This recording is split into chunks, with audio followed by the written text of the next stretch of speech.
What's good, everybody? RJ Shellen here, back with another episode of Off the Top Show. Now, this is the BD Boys edition. As you see on the screen here, my good brother, James Muenchow, a.k.a. Jimmer. What's going on, brother? Well, we're here. Nothing else really going on now. It's gonna start a very slow decline into purgatory. After this week where we start hitting just a little decline, going down until we hit about like that May, June area, and then all of a sudden it's straight down into nothingness until we hit about August, maybe July. And then we start coming back up. But yeah, it's starting the decline now of purgatory. So that's where we're at, brother. It's definitely, I would say, good and bad, but let's go ahead and hop right into it. Packers season is done with. They went ahead and lost the Eagles 22-10. Talk to me a little bit about this game. This is definitely something that, to me, I feel that it wasn't as, we've sad games. It wasn't as bad as we thought it would have been. When I look at it, our defense actually played really well for the circumstance that they were in. And the events that happened, you're like, man, what the hell? Like, we're not in the game, but we were still in the game. We had an opportunity. Talk to me about this from your perspective. I mean, we'll go with that, roll right with that, the good of the game, which was the defense. That was my biggest worry coming in. Right. Was how are you going to stop this on paper prolific offense? And they got put in some scenarios that were just unfair. Nobody else is doing, and they had to step up and try to do damage control or come up big stops, and they did, and they kept it at bay. And then the complementary football, they got bent so much by the kickoff, it's just bad offense. They got bent so much, and they were holding, and then they finally just broke. Right. But hats off to him. I think Jeff Hafley did everything really, really well. Can't be really disappointed. They played well enough to win that football game. I mean, I don't think there's anything else that can be said about that, is that they played well enough to win. Right. And you know what? When you play well enough to win, you get a tip of the cap. Good job, guys, and then we move on. So really nothing to talk about the defense. Because again, I thought the biggest concern coming in was how do you. I think Green Bay's run defense is actually very improved. I think they got a lot of good run stoppers. Yes, Saquon Barkley ran for $125, but this is Saquon Barkley here who was about to break, or who was on track to break Eric Dickerson's record. Right. Like 100 yards for him, which 20 of those came on the last play. 100 yards for him, like that, I think that's contained. Right. I mean, he didn't bust off any 40-yard, 75-yard runs. He was kept in check. He touched the ball 25 times. Yeah. If I'm not mistaken. So, it was essentially an effect of, P.J. Tucker back in 2000, when the Bucs made that championship run. His job was to guard Kevin Durant. Right. He didn't care if Kevin Durant got 30 points. He just made him take 35 shots to do it. That's what I essentially did do for this defense, is that, yeah, he got 125 yards. One of those came on that last play of the game, but he took 24 touches to do it. So I think that's very good. I mean, it's 4 yards a carry still, but that's not – we've seen Saquon do some crazy things. So that's off to the defense. I think that's a very, very bright spot for this team, if there is one. So we'll touch base. Defense is fine, and I don't think we need to really talk about that. The problem is the flip. There is a problem on defense, and there's two problems on defense. But we'll get into that after this, and we'll jump into the offense. Offense is just not good enough. Just a not good performance. It was not fun to watch. I'll tell you that. It was very disappointing in regards to not seeing your prime position at the quarterback position not play up to par. Yeah.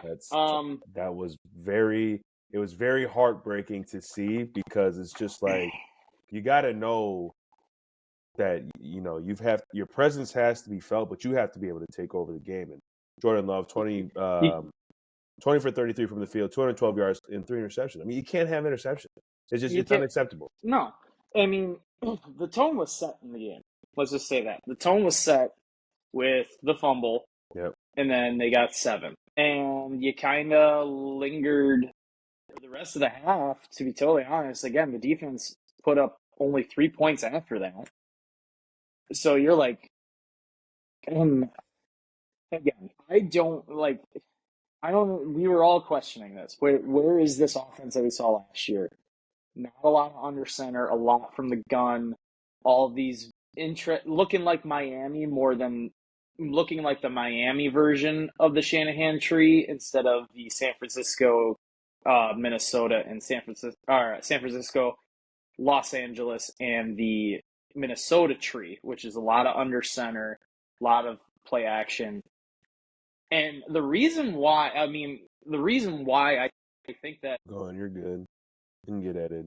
I'm sorry, people. For some reason, I got a phone call. You're a busy man. There's nothing wrong with that. My phone's on do not disturb, people, and yet I'm still getting a call. Someone was calling me back. They didn't answer the first time. I have to wait. So that was fun. But yeah, so either way, like we saw a lot of shotgun. We didn't see a lot of play action. Right. We didn't see a lot of under center, which is where this offense thrives. And honestly, I think it's because Jordan Love isn't healthy. Like, he said in his own words, it's good enough, which meant, coach. Remember, he had the knee, and then after the knee, he had the groin. So if you think of, like, if you're sitting there thinking, the elbow. Yep, that I was going to get to that one too. He took a really hard knock on his elbow in really cold weather. Like, that's going to hurt. Like, that's probably nothing's probably wrong. It's just probably sore, and it's probably tight, and it's probably just annoying. Jordan Love, like, can't make excuses like, oh, people are banged up. Everybody's banged up in the NFL, but the one person on your team that shouldn't be banged up and that shouldn't be fighting injuries and shouldn't be this, that, and what have you is the quarterback. And I'm not even talking about knocks like he had on his elbow. I'm not talking about that. I'm talking like the dude sprained his MCL. The dude probably pulled his groin, and he's out there just fighting it. So I think he went to him and he tried to go under center, and it takes a lot of lower body to go under center and do those drops, do those sets. So I think he just said, yo, I can play. I just can't do X, Y, Z. I can only do ABC. And the ABC was I can be in the gun.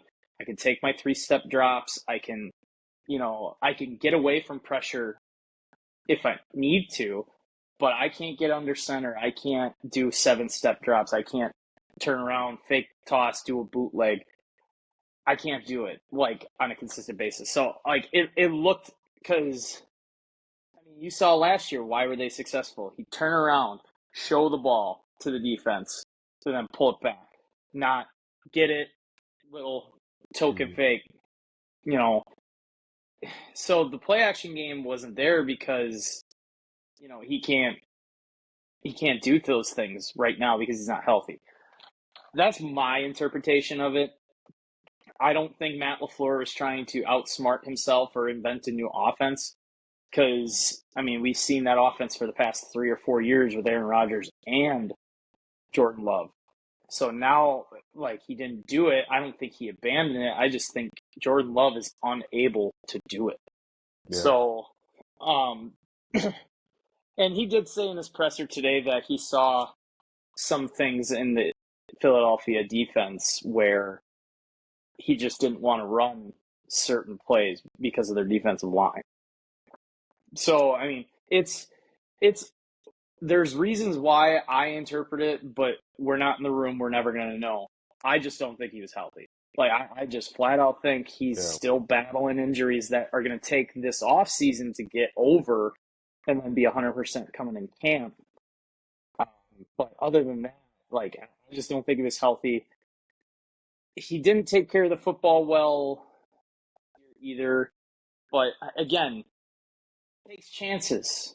Last year he took a lot of chances and he came out successful a lot of it. That's what you have to take risks in this league.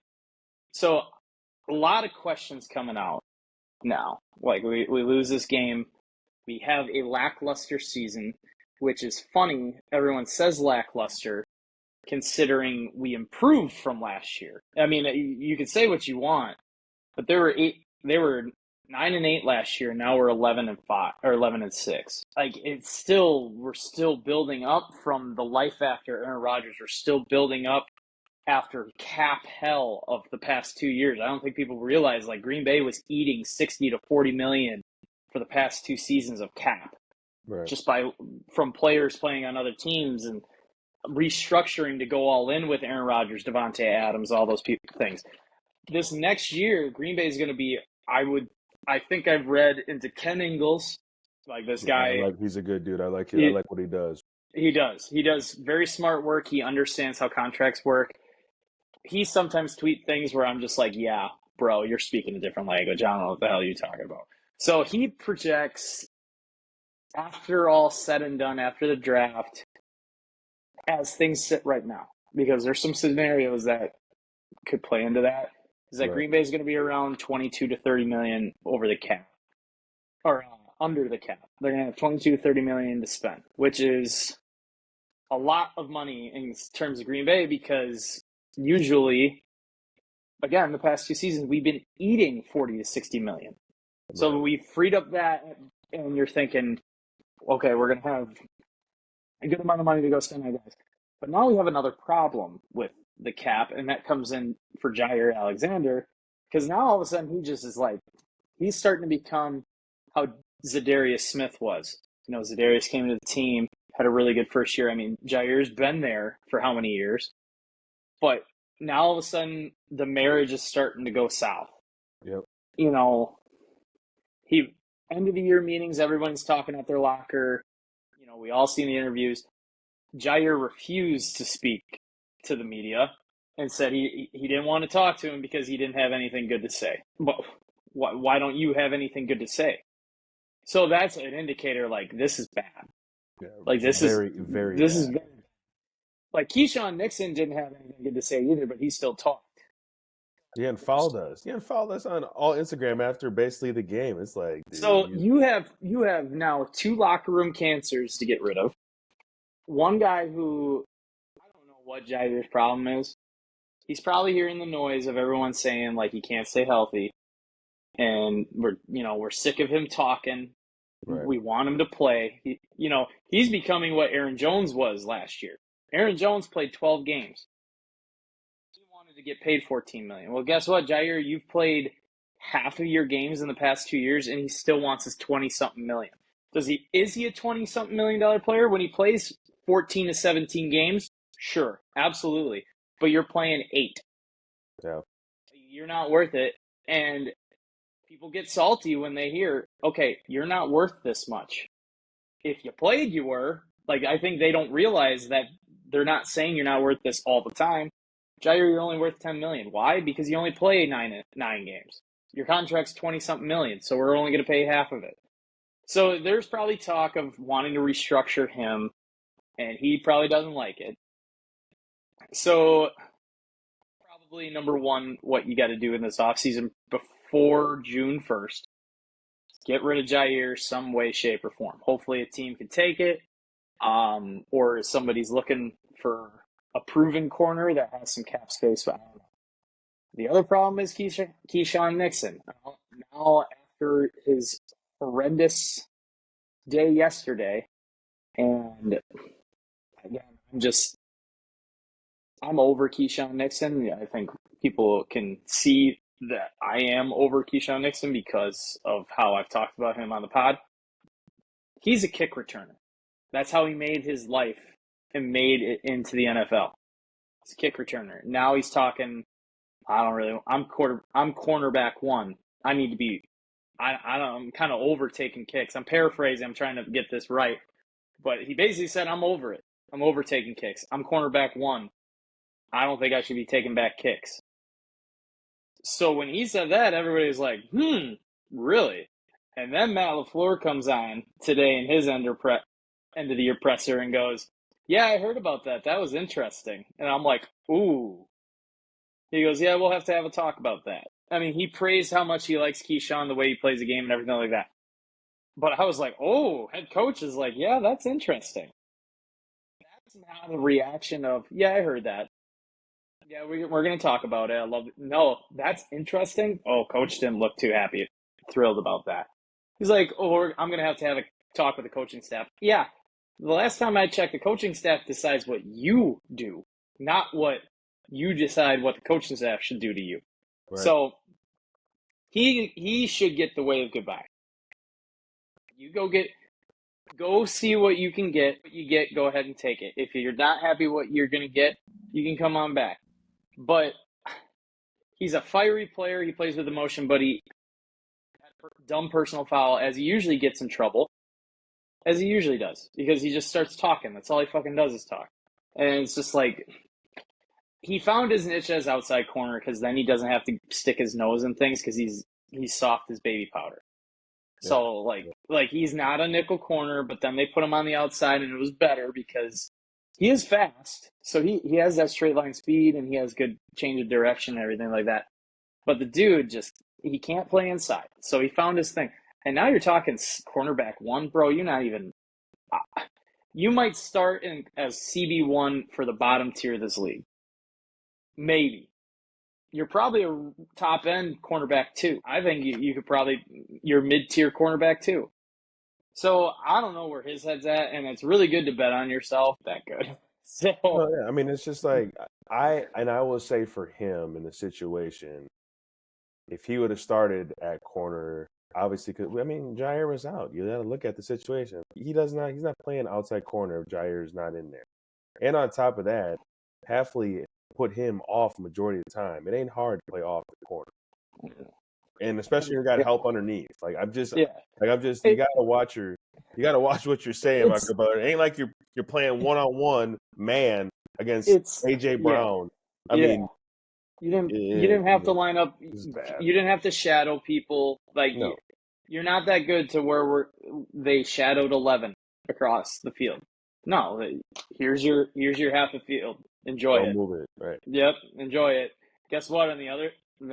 After the quarter ends, you get to flip the side of the field and enjoy the other half. And then after that quarter, so on and so forth. Like, literally, it's a very interesting thing for him to be talking like that, considering the cornerback room for Green Bay is really bad right now.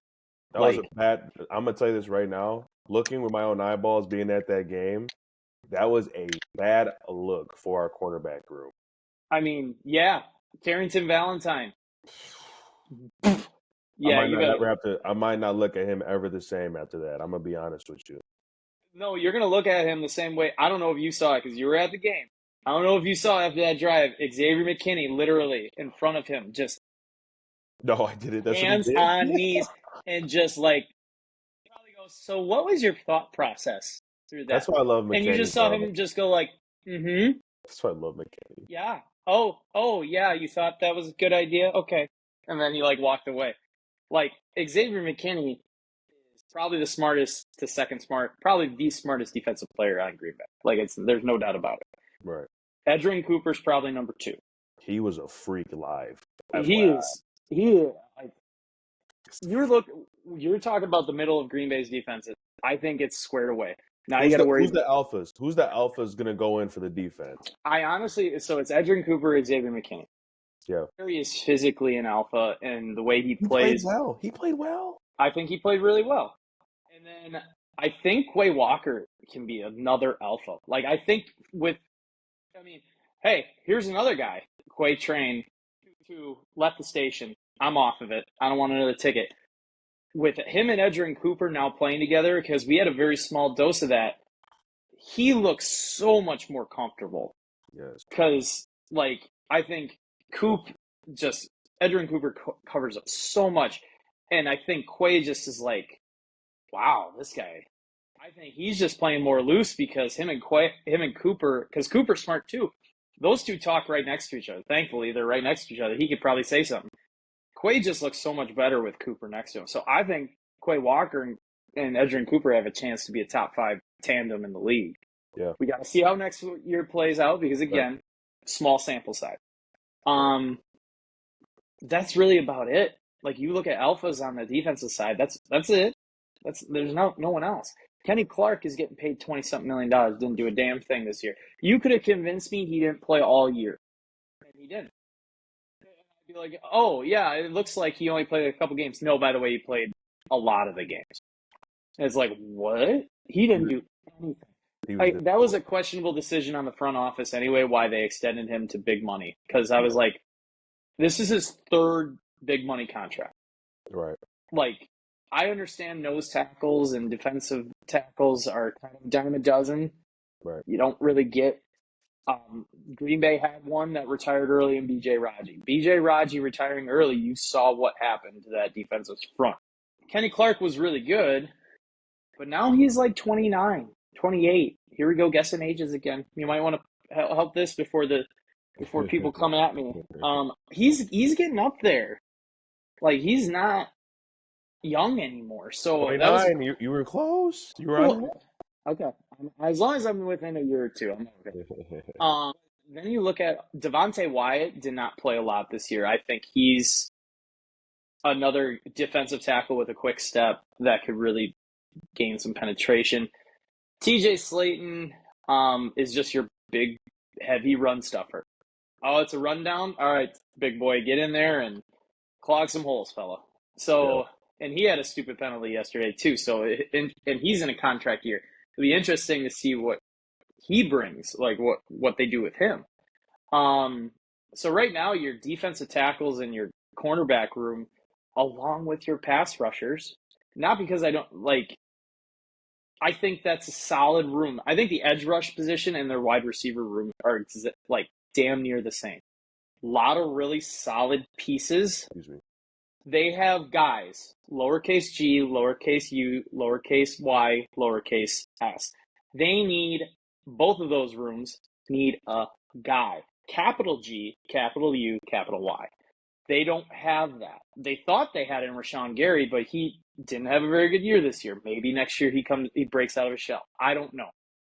But right now, they have nobody, and same with the wide receiver room. But we'll get to that after this defense. I think their defense has a lot of upside. They need to solve what's going on in corner because it's thin. Eric Stokes, bye-bye. Thanks, sir. God, yeah. Bye. That was swing and a miss by the front office. They saw the big B on the side of their helmet like they have here in Green Bay, and saw the national champion Georgia Bulldogs. I almost call them the Gators. Wow. Georgia Bulldogs just with Quay Walker and Devontae Wyatt and all those guys. Oh, Eric Stokes, he's got to be. Did they watch any film of Georgia versus LSU when wherever Eric Stokes went, it was either facing Justin Jefferson or Jamar Chase, and they didn't see him get absolutely dog walked by both of those guys? Did they just watch against Louisiana Tech and went, oh, this guy's locking people down against Louisiana Tech. He must be good. Must be good. So like, oy, like it was not. He's a bye-bye.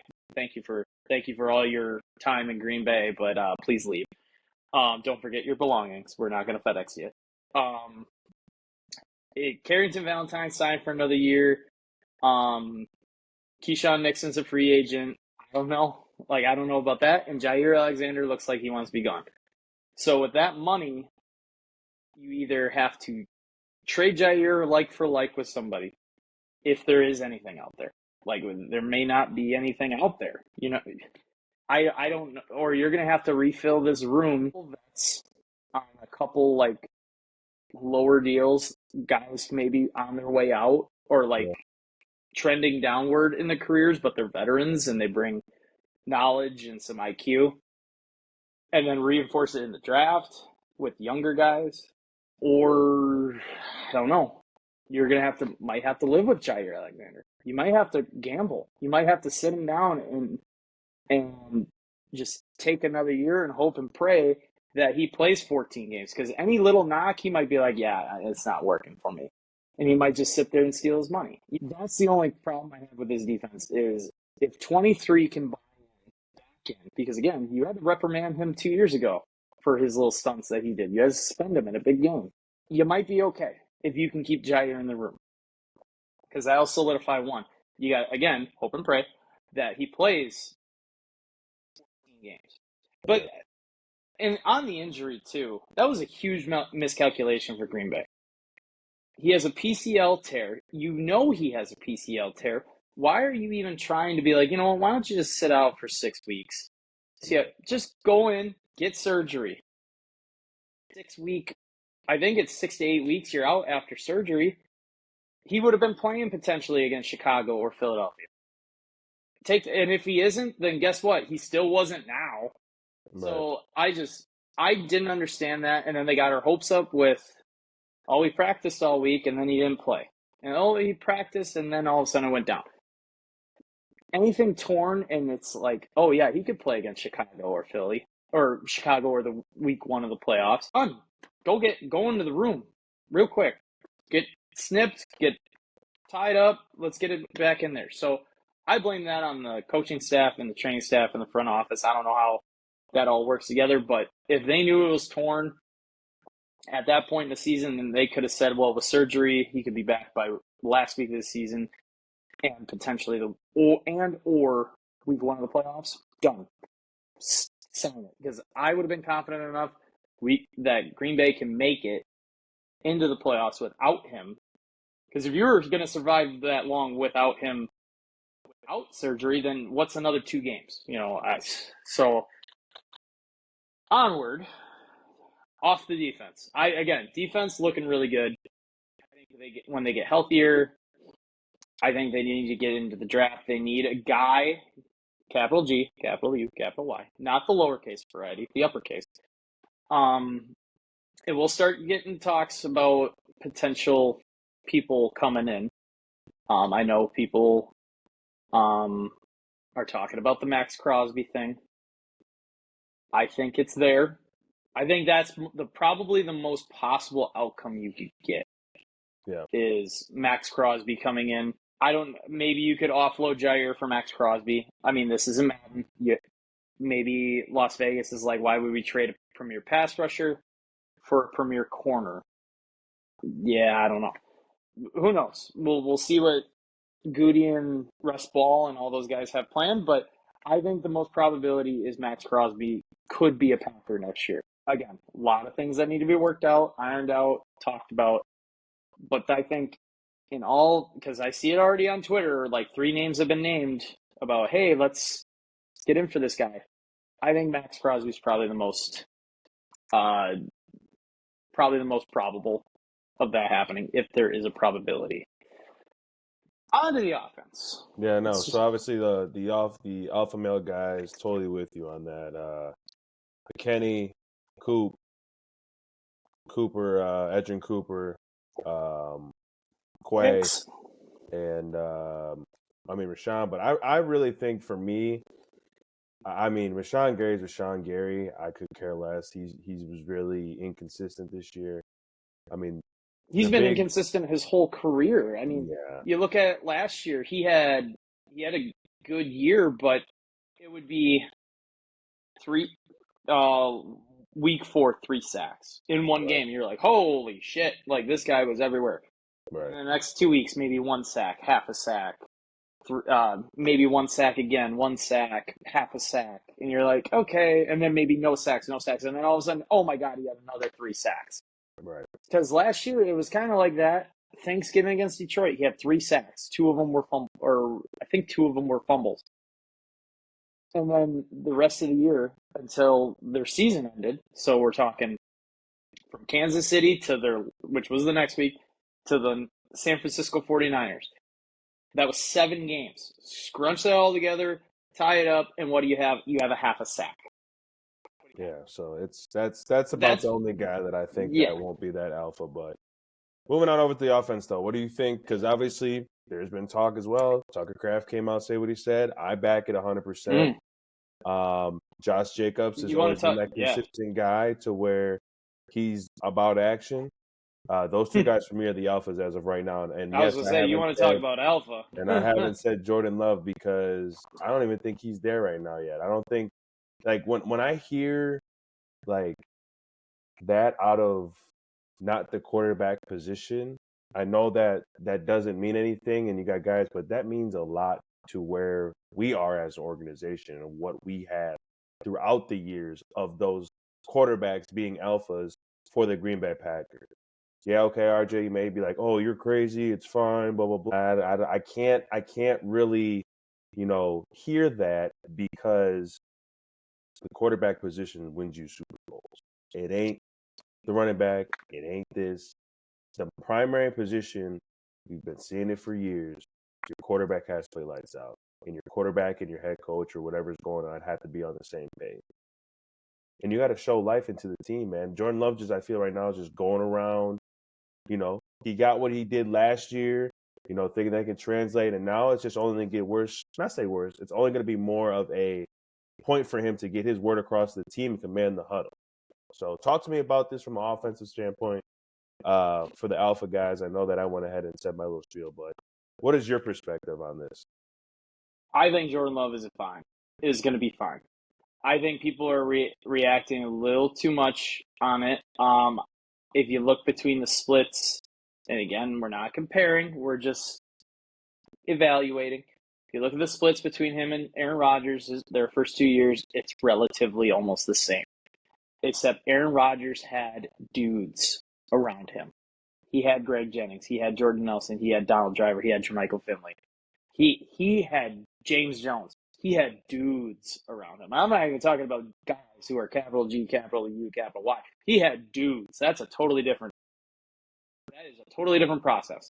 He had no running back, yeah. He had dudes. So Jordan Love is doing what he's doing now without really anybody. So, like, we want to talk about his weapons. Yeah, he can turn the ball around. He can turn around, hand the ball off to Josh Jacobs. Next. Their offensive line, pretty good this year. I will say the right guard thing was interesting. Zach Tom's going to get a bag. Yeah, he had his moment where he got beat by Nolan Smith. He's going to get a bag. He's going to be your highest paid lineman. Potentially, he might be the highest paid lineman in the league. That's how well he's playing. Elton Jenkins, really bad that he got hurt. Like, you obviously saw right away when he got hurt, they tried to put this guy named Glover in, and he got his ass whooped. 2 holding penalty, like, it wasn't even fair. And don't get me wrong, that is a tough task for anybody to say, hey, go try to be good or effective against the most, like, one of the better off defensive lines in the league. And by the way, Jalen Carter, who was a projected number 1 overall pick until he decided to very fastly drive his car. So good luck. And then they put another guy in, and it was like, okay, good luck. You're doing all right. And then it turned really bad again. So Elton Jenkins going down yesterday was a big loss. I think a lot bigger than what some people realize. Rasheed Walker, another solid year. Josh Myers, apparently he's fine, but he's a free agent. And I think he's going to get big money. Not big money, but he's going to get a good deal, but not with Green Bay. I think they're going to reevaluate Myers and say, you know what? We're not going to, like John Runyon Jr. last year. John Runyon Jr., kind of the same year as Josh Myers. Pretty good, just good. The peak was good. Everything else is kind of average. And Green Bay was like, what's your number? Well, my number is this. Yeah, we're not going to pay that high. You can go ahead and go out and see if somebody will pay that number. If they do, great. If they don't, come back and talk to us. The Giants gave him a $10 million over $30 million over 3 years. So he got $10 million a year. Perfect. Happy for you. Way to get your money in New York.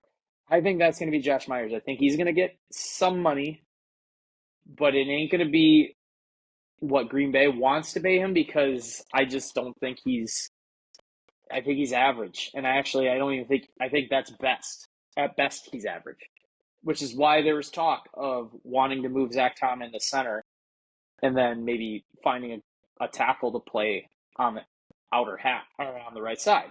Right. Didn't work out, what have you. So offensive line, I think right now Sean Ryan played really well. I think he's going to get some good money. I mean, he's not up yet, but I think when his time comes up, I think Green Bay is going to sign him to something to keep him around in Green Bay because he played really well as right guard. Elton Jenkins has still got a year left of his, or still got some time left on his deal. Rasheed Walker, same thing. They may have to go draft a center, or they're gonna have to figure something out. If they really want to, offensive tackle, from what I've been reading, is the highest, is like one of the more depthy positions in the draft. Do they go out and draft a tackle and then move Zach Tom inside? I don't know. They're going to be drafting 23rd. Last time they drafted 23rd, it was Brown Bulaga Awa. They're now pretty damn good, so maybe they can find another guy like that. And if they find a guy like that and move Zach Tom into center like they want to, maybe this offensive line improves even more. So, offensive line. Now we get to the fun part. Tight end, you're good. Tight end, good.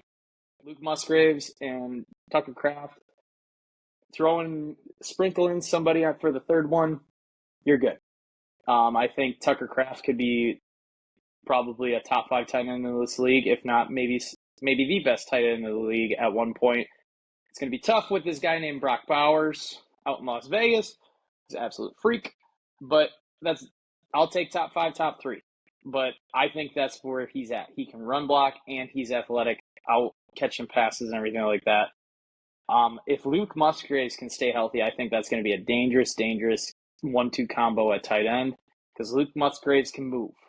Like he's a pass catcher. He's not a blocker, but they could use him, and I think if he stays healthy, they could really do some crazy things 1-2 wise with the tight end position. And now we get to the fun part, the wide receivers. As I've already said, they have a lot of guys, lowercase g, lowercase u, lowercase y, lowercase s. Romeo Dobbs is your gotta-have-it guy, which I don't think that's not very reassuring to me. He has strong hands. He's a physical wide receiver. Doesn't take the top off. You have Christian Watson, who may not even play next year. He has the ability to take tops off defenses, but that's his problem, availability. And upcoming contract year for next year. That's his contract year. He may not even play it. So I think the silver lining for that for Green Bay is you could get him back cheap on a prove-it deal because no team – I don't know if there's any team that wants to have him, but I think Green Bay's high on him, so I think they'll give him something to prove himself. Jaden Reed, that's probably my most disappointing guy for this year. I don't think they tried to use him in gadget-wise, but that was what his role was reduced to. And it was just all of a sudden he'd do a disappearing act. Where's number 11? When he was the guy that broke out last year, you were like, whoa, this guy's only a third-round pick? Like, dude looks like maybe a slot receiver of the future, like another Randall Cobb or something like that. This year, not so much, which was very disappointing to see. Dontavian Wicks, that was the biggest hyped guy in the sense of he had good feet, good release, can get open. Again, not going to take a top off of the defense, but like Devontae Adams could never take a top off of defense. He could just run. He could just slip past you on his releases.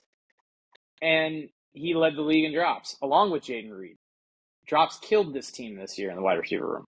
So, and then you get guys like Bo Melton, Malik Heath. Bo Melton's probably going to get signed again because he's just a really good special teams gunner. He's fast. I mean, I think he did really well as a gunner on punt team. Was the guy that could just run by people. He ran a 4.3. So, but they have pieces. They don't have one guy that can do every single thing I just talked about, though. Like, they don't have a guy who has really strong hands, big and physical, but then take a top off a defense. You just have a bunch of little pieces and four to five different guys. They need a guy that, okay, he can run the slant, but then he can also run a go route and beat his DB. Like, you don't have that guy. So you got to go get one of those guys. And I know everyone's talking about T. Higgins. T. Higgins is probably going to be the guy that I'm going to say he's not going to be there because I think he's going to get a bag like top 3, top 5 money that Green Bay just doesn't have. Right. Like if he wanted to be like, oh, if you want to come to a good offense, he doesn't need to go anywhere. He could take a team-friendly deal where he's at. He'll just stay with Jamar Chase and Joe Burrow and light up the damn place like a freaking Christmas tree. That offense is prolific. I don't think they're going to be like, oh, you could take just a little bit more to go to Green Bay, or you could take like a friendly deal to go to Cincinnati. Somebody's going to pay him and pay him a lot to the point where, or Cincinnati can franchise tag him because you can now tag people twice, and that's just going to piss him off. So I don't see T. Higgins in Green Bay. Would I like it? Absolutely. The dude's a freak. Like, dude 6'4", 211, and can run past people, can make a spectacular catch, he's a do-it-all guy. I just don't see it. I think he's going to get paid, and paid a lot of money. That's the point where it scares me. Maybe you go look at Devontae Adams. Maybe you give him a call. How much does he have left in the tank? Can he still do everything that he used to do for you in Green Bay? Who knows? But if he gives you a team-friendly deal, why not? So because I don't think Aaron Rodgers is coming back next year. I think he's done. I mean, I know he was pretty competitive. We watched the Enigma series, and he looked competitive as hell right there. He looked competitive as hell this year. He played really well this year. But I just think he's done. I mean, New York Jets are a circus act. So, excuse me. I'd say Adams coming back to Green Bay is probably a better probability than T. Higgins. So, but the biggest thing for me is let's see where this offense looks like next year. Because if it's the same as this year in the sense of Jordan Love not playing like up to where we're paying him, which that's the going rate for quarterbacks these days. Like everyone's complaining, well, we gave him all this money. You're going to have to give somebody that money. Like if you were not going to give him that money, guess who was? Literally 28, 24 teams lining up with checks ready to sign. Here you go. What do you want? Put your number there. We don't care. So that's literally who was waiting on him was any other team. That's the going rate. Tua Tagovailoa is getting that much money. Trevor Lawrence is getting that much money. Would you rather have those two? Absolutely not. God, imagine having those guys. Exactly. So they need a alpha and wide receiver, which I don't know. Those are a dime a dozen. I don't know if you're going to find that. T. Higgins, yeah, he's an alpha. Do you break the bank for him? I don't know. I honestly think if you were to do one or the other, I thought for a while Max Crosby would probably be the guy that could turn things on your defense. Because as I said, pass rush helps your secondary. Not the other round. Secondary doesn't help your pass rush. You saw how the Los Angeles Rams just beat the Minnesota Vikings. Oh my God! It took me how long to bring up that? Oh man, I'm surprised I didn't lead off with that. 4. Got after Sam Darnold with 4. Matt LaFleur said, "You want to be successful in this league, you got to get after it with 4." Yeah, they could bring the house. They had to bring simulated blitzes, which is okay. We're putting 6, 7 guys on the line, but we're only going to bring 4. But which 4 is which?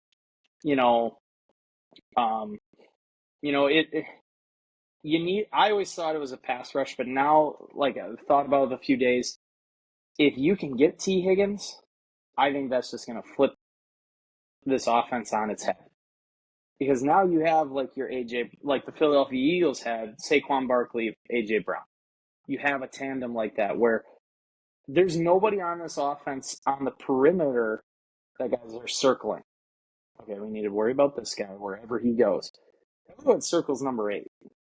But that's easy. It's easy to stop a running back in this league when you have no wide receivers. You saw Philadelphia do it in a way that not a lot of teams can, which is play a soft shell a soft over the top umbrella, and then they could just beat you with 7 guys. Not a lot of teams can do that. Sometimes you need to bring another guy in there to make it 8. Philadelphia, man, their defensive line was so good. They're like, we'll just live with 7, sometimes 6. We'll just let the big boys up front work and let our stars eat. So I think if you have a chance to go get T. Higgins, you go get T. Higgins over anybody else. I think that will give Jordan Love a little bit of an outlet. I think if you do that, a guy like Romeo Doubs could see himself on the way out, because T. Higgins and Christian Watson tandem, I think, would be crazy, like absolutely crazy, because now you have 2 guys that could take off the defense, like on the same field in the same picture. Like, good luck with that. Somebody's going to be one-on-one, then you're going to really push that shell back, or you're really going to push the safeties back, and then guess who's there? By the way, a psychopath wearing number 85 running over the middle. Get in front of that. I dare you. I double dog dare you. Like, you need something, but whether it is going to be T. Higgins or not, you need a guy on one side of the ball. Star power wins games. And Saquon Barkley, yes, he didn't have any touchdowns, but he had 125 yards. I mean, you saw a bunch of star power over the weekend. Lamar Jackson, Derrick Henry, stars showed up for them. Guess what happened? They won the game, and they won it pretty convincingly. C.J. Stroud. I mean, that's a totally different position than what we're talking about. I'm just trying to make the example. Star power wins football games. And if you don't have star power and you're just going to rely on a bunch of lowercase guys, aren't capitals, there's no capitals in their 4 letters, you can't just be like, okay, dear sweet baby Jesus, I hope for one of my 4 receivers this week to be a guy. Thank you. That's basically what Green Bay was doing. One week it'd be Romeo Doubs. The other week it'd be Jaden Reed. The other week it'd be Christian Watson. It was never, it's Christian Watson. It's Christian Watson. It's Christian Watson. Or it's Jaden Reed. It's Jaden Reed. It's Jaden Reed. There was none of that this year. It was, okay, which guy is going to be the guy this weekend? Hopefully it's one of them. You know, you knew Josh Jacobs was going to show up, but hopefully one of these guys could maybe break 85 yards or something like that. It looked like it was going to be Christian Watson until he went down the first time, not the second time. But like, Jaden Reed was never that guy. Romeo Doubs was maybe that guy once or twice this year. You needed that. And same with the pass rush. I mean, we already circled it, but it was, is Lucas Van Ness going to be that guy? Is Rashawn Gary, that we're paying $20-something million, going to be that guy?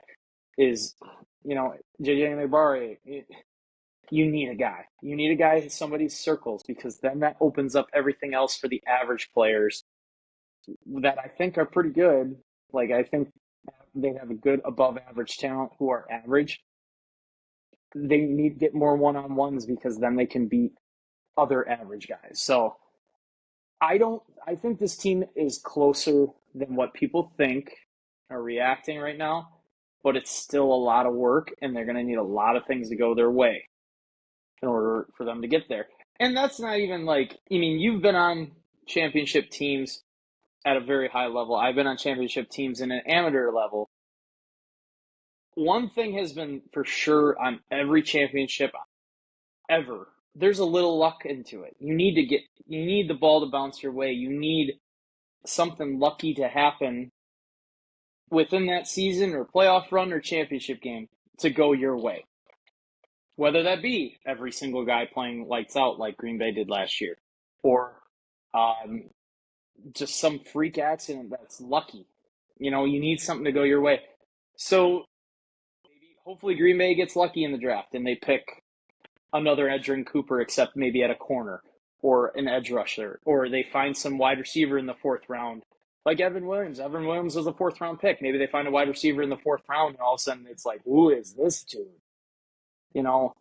It's possible. So hopefully they strike, lightning strikes for them and it works out. But it's going to take some thought, because you have some problems with like Jair Alexander and some cap issues.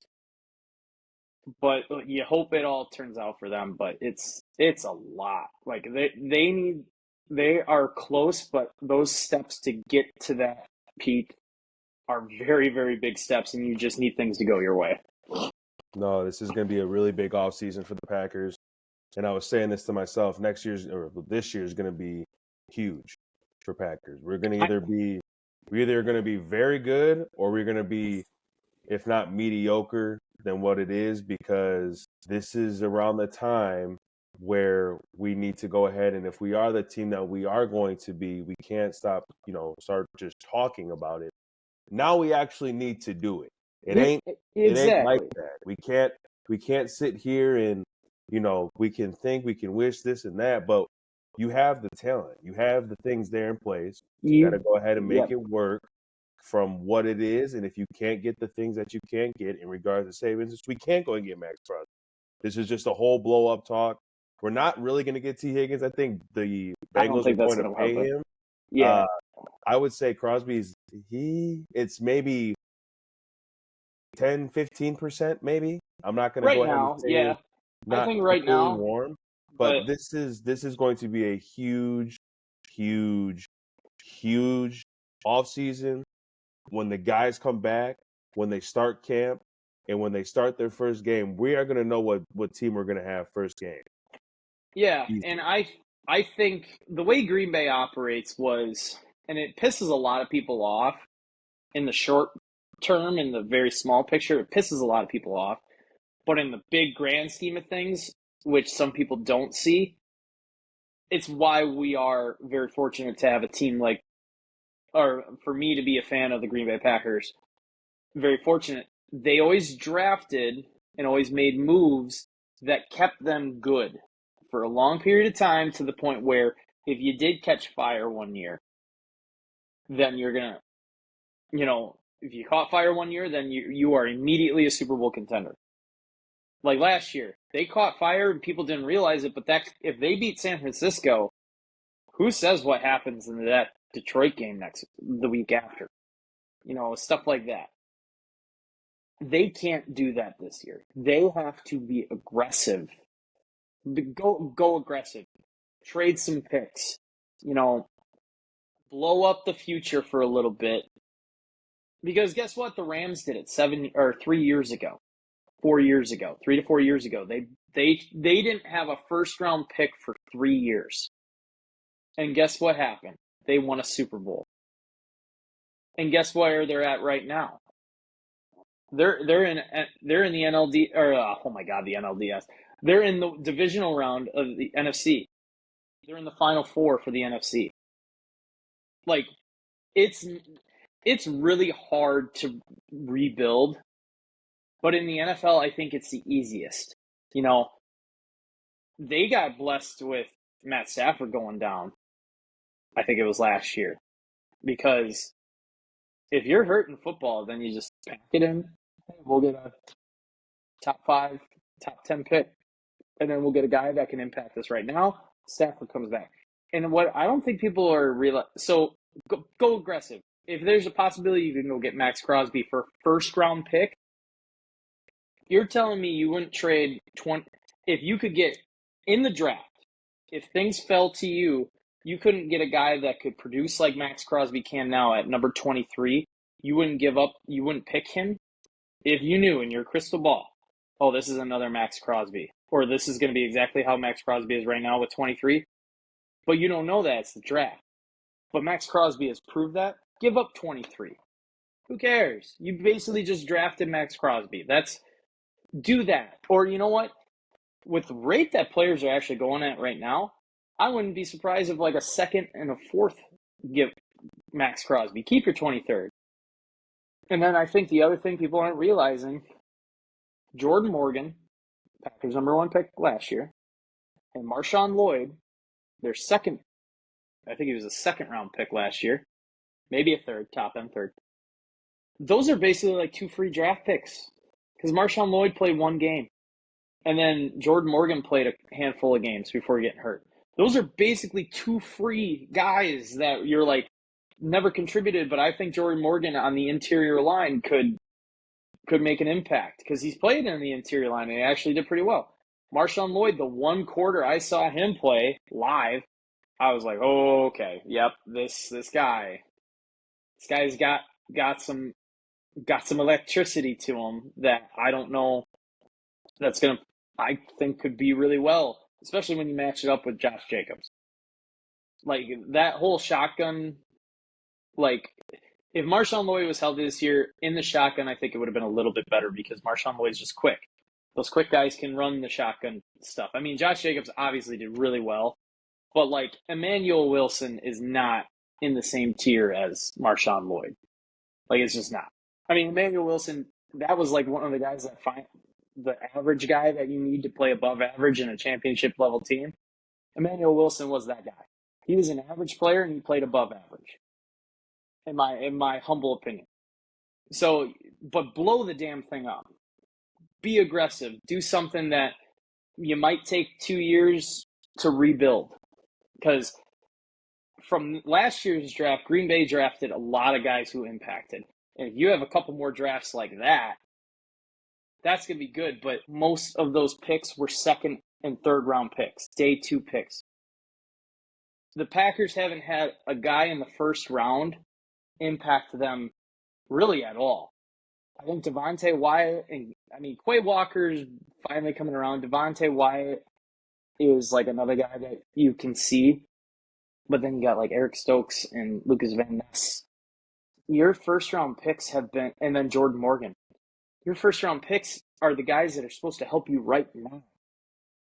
And yet Green Bay is finding more second, third, and fourth round picks that are helping them right now than first round picks. So if that's going to be the case, just trade the damn first round pick and go get a proven player. I don't care.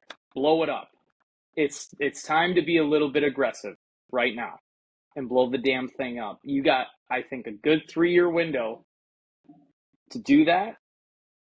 And I think you could possibly come out within a Lombardi. But I think, again, Green Bay never wanted to do that because they wanted to be good ever so long for the longevity, for the long run in case they got hot, and then they were there. But you got 3 years now. Blow the damn thing up, as in just go all in. Push the chips in the middle of the table. Let's see what happens. If you don't do it, oh well, rebuild a little bit. Because, again, in the NFL, if you're doing it right, it won't take you that long to rebuild. Excuse me. I mean, like the Jets have been rebuilding for 13 years, it seems like. But eventually, if you have people in the building that are doing things right, you don't have to rebuild. You just have to reset. And I think Green Bay can blow the damn thing, or can trade people, trade picks, and then they can reset, take a year or two to reset, and then they'll be right back at being they're going to be competitive. They're going to probably be a playoff team. Are they going to be that team, though? Because that's what Green Bay is right now. They're a competitive team. They're going to be a probable playoff contending team, but they're not that team yet. So if you get aggressive, you could be that team. With you, long-winded for the Packers, but especially what you said, my good brother, that's 100% what I'm agreeing with you. We shall see, man. As you just said, push the chips all in. Going over quickly here with the Bucks and obviously other sports within the Wisconsin area, because really it's just that time of basketball where we're just playing basketball. Dog days. They're in the dog days right now. They are. Saturday, they went out and lost the Trailblazers 102-105. Then they beat the Raptors on Monday 128-104. Didn't lose. They beat the San Antonio Spurs 121-105. Faced the Magic. That was the 8th with the Spurs, and then the 10th with the Magic. They went ahead and won that one, and then they lost to the Knicks. This week, they got the Kings, and then they got the Magic, and then they got the Raptors. So they got a good little stretch of games right there where they're facing not so good competition. They could pop off a little bit more of a winning streak to maybe go up to 5th or 4th. Yeah. So these are the games that if you want to be in that 4 to 6 range then you win. So we're gonna have to start focusing a little bit more on the Bucks. They took a back burner, and they usually do, but we'll start focusing a little bit more on those Bucks. We will definitely do. But trade deadline coming up in February. Is it February, March? It's usually around All-Star break. Yeah, it is like it starts getting heat. It's actually really getting heated up right now. Well, yeah, there's teams that have made some moves, but so keep an eye out. Maybe there would be a Bucks move that to be had. Bobby Portis. I didn't say that. But it's going to get interesting here. This is where They're in the dog days right now. February, the All-Star break will happen. And then it's where it really ramps up because then you have your buyouts and your trades.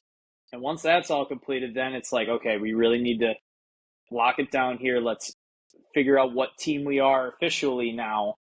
And then let's hopefully make a run into April or May or June. So still in the dog days, yes. This is where, like, if you lose a game, it's not going to be the end of the world. But it's like, okay, let's make sure we're all healthy and everything like that. Because that's really, as we said, Milwaukee's biggest thing. Just be healthy when it comes to April or when it comes to the playoffs, and we'll see where it goes. Absolutely. And then moving on to college basketball real quick, the Badgers went in and beat Minnesota Gophers the 10th, which was obviously this past weekend, 80-59. Marquette, the team that you could care less about that I actually love on the low. That's okay. They went ahead and beat Georgetown 74-66. And they beat them this week already. But the previous week, the past week, they went ahead and beat Creighton, which was a tough one at home. That was on Friday. Yeah, I remember seeing about that one. That was a tight one where Marquette fans were holding their breath. They were definitely holding it, but I knew they were going to go ahead and get that squared away. Jim Bob Cooter Picks, man, we're going to make this one quick because there ain't nothing a lot to talk about. I mean, it's, 8 teams? Yeah, we got the NFL. And then we got one nice college football. We got a nice national championship coming up here in 6 days. So yes, we do. So let's go ahead and start it off here. This is off of USA Today. Texans versus Chiefs. The Chiefs are getting -8.5, which is crazy. -8.5? Yeah, I'm gonna take the. I am trying to manifest this with everything I have because I'm sick of it. You're sick of it. Houston, H-Town, baby, let's go. Come on, I like that. Commanders versus Lions. 8.5 is a lot too. Like that's a big backdoor cover. There's a backdoor that you have there if the Texans don't win. So I'm still taking the 8.5. Give me the wood. Commanders versus Lions. Lions are getting -9.5. Give me the wood. Like that is. I'm saying, why? They want you. This has got to come down by game time. I think a lot of people this is going to come down to was it 9.5? I think you might see this come down to 8 because I mean right now get your bets in. The Commanders are what Green Bay was last year. They don't know what they're doing right now in the sense of they're playing with house monies. Here's my money, push it in, and if I lose it, guess what? It wasn't mine to begin with. That's a scary team for that reason. And I mean, the Lions are going to get theirs too, but that's just so many points. Give me the 9.5. Rams versus Eagles. Eagles are getting -6. Oh my God. La. Give me the wood. Give me the 6, man. I mean, the Eagles defense or the Eagles offense did not look good. And on top of that, the LA Rams defensive line and the defense looked pretty good. I mean, as I said, Minnesota's offensive line was very average, and they made them look very average. They made them look below average. I was sitting there with a bunch of spite in my heart and just with the biggest shit grin you ever seen, just going, this is fantastic. And when I saw the tweet, somebody tweeted out just scored more than Green Bay, and they didn't. You know what? Maybe I'm not that sad about it. No, hang the banner that you beat Green Bay twice, Vikings fans. Come on now, y'all can join us in Cancun. Oh God! But last but not least, here, this might be another situation where you're going to do the same thing. Ravens versus Bills. The Ravens actually are getting -1.5. Ooh, this is basically a pick'em. Yeah. It's in Buffalo too. Oh, this is just tough. This is basically, I think this is so tough, bro. I'm going to go, if Baltimore sticks to what they are, which is run Derrick Henry, run the battering ram over and over, let Lamar make plays with his legs. I mean, control the game too, because that's their biggest thing with Derrick Henry is now they have a game. They can let Lamar make plays with his legs, but when you can control the game with a running back like Derrick Henry, Buffalo is going to have to score a lot of points. I mean, they're going to have to be efficient. They may only get the ball 6 to 7 times. They're going to have to be efficient.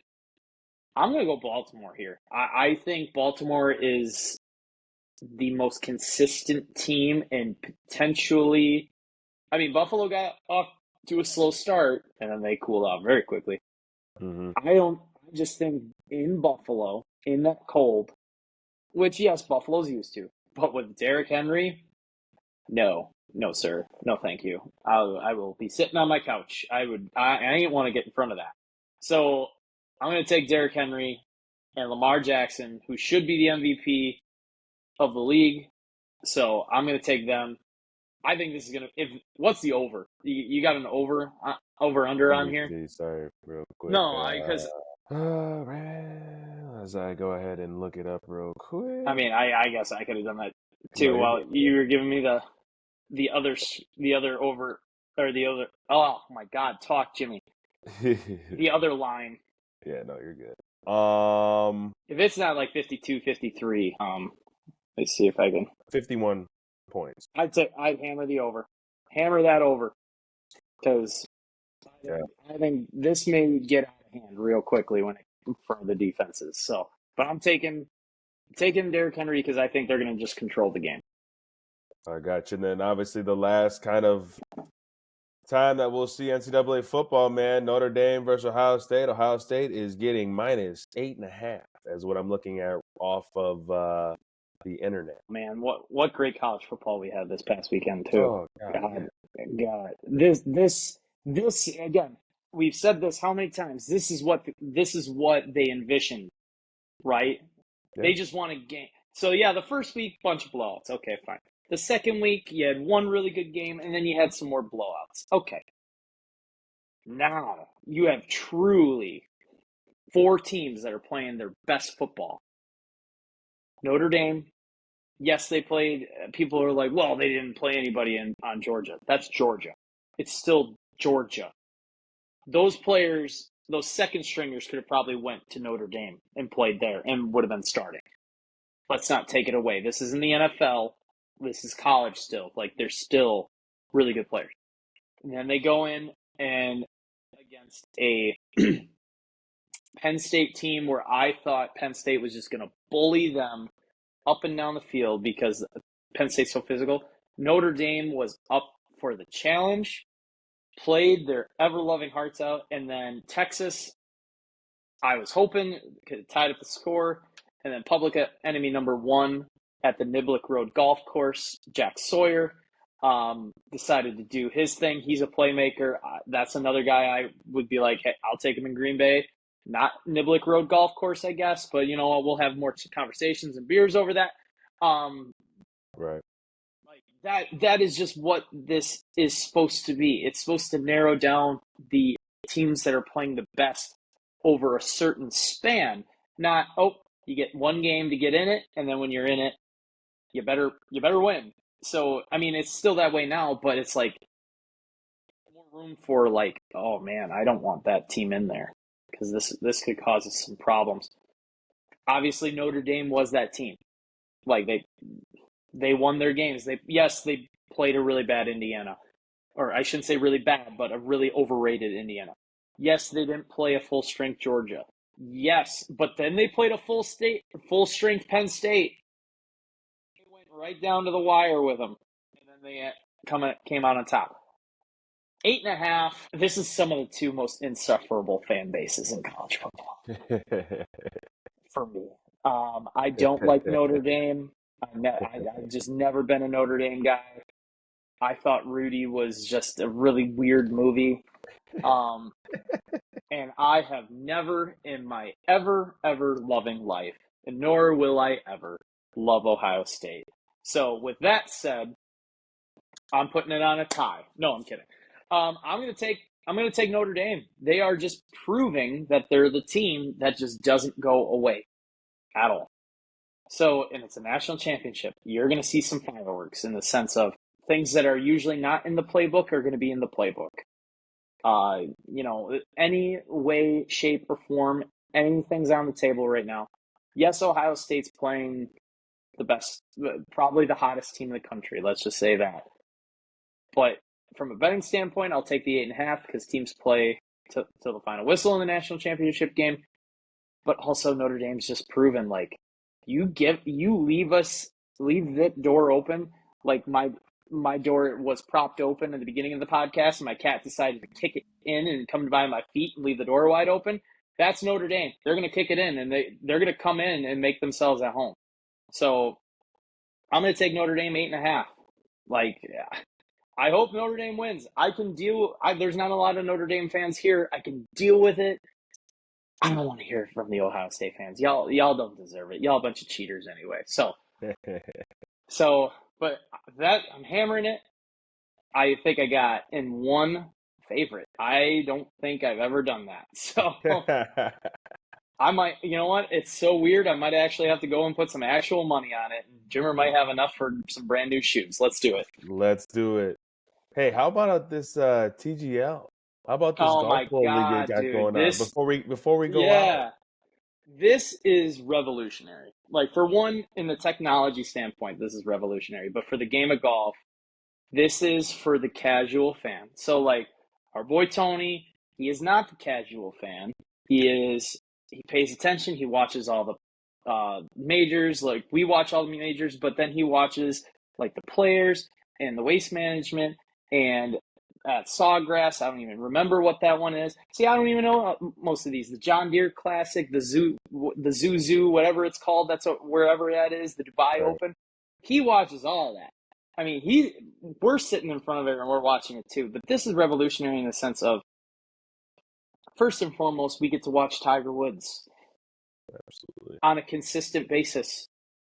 He doesn't have to walk 7,000 yards, 7,200 yards anymore. He can just hit it, walk about 10 yards this way, 10 yards that way. They're all mic'd up. All the personalities are coming up. But this is just revolutionary in the sense of we've never seen anything like this before. For those of you who don't know, it's basically simulator golf on steroids. And you just got to go look it up. The TGL League, Rory McIlroy and Tiger Woods are the innovators for this and the masterminds behind this. And it's golf in the winter. It has different twists, different turns, and it's just so much fun.